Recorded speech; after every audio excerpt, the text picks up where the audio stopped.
Our school's instructional model class helps guide me when I am lesson planning. It is important that students understand why we are learning different standards, how they apply to them as an individual, and how these standards will help them throughout school and their future lives. The strengths of this model is that it is easy to refer to and follow. Its language is simplistic and appropriate for most students. It guides teachers in their planning, teaching, and instruction according to the state standards, and the teachers in our school all work together to create this model. The weaknesses of this model is that the print on the poster is smaller, thus it is hard to read from a distance. The younger students do not have any visuals to help them read and remember what it stands for, and overall, it's kind of general or lacking in detail. As a teacher, I use class to help me plan each and every lesson, although I will admit in some lessons one component is focused on more than others. The C stands for Clear Learning Objectives. This gives students a purpose in their learning and makes the learning more personal. The objectives are stated at the beginning of each lesson and often posted in the room for students to refer to. The L stands for Leveled Collaborative Groups. This is one of the components of planning that receives priority because of its importance in helping students to learn. It guides the whole planning process to guarantee learning for all learners throughout teaching and reteaching in small groups if necessary. Students will learn more if information is brought to them at their level of understanding and builds from there with peers who are at a similar level. The small groups or one-on-one learning that takes place in my planning is dictated by the needs of each group.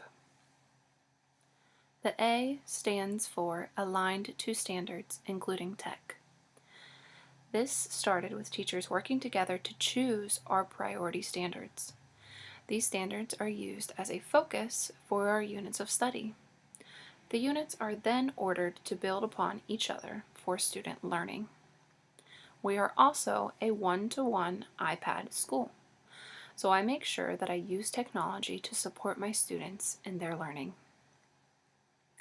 The first S in class stands for Students on Task and Engaged.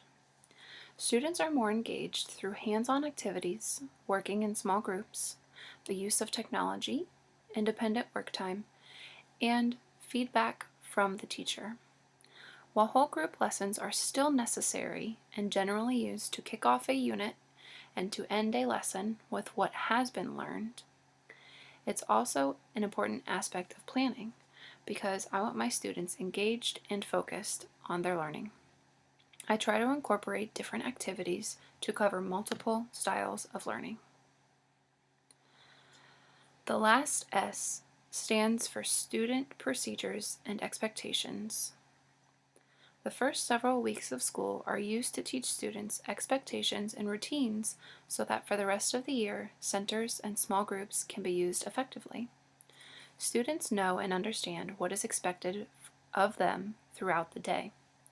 If reminders are needed, we take a quick moment to reteach. Daily behaviors, such as respect, responsibility, attitude, teamwork, and safety, are documented through Dojo, which is a point system that the students and their parents have access to. This is one of the most important aspects of planning, especially at the beginning of the year.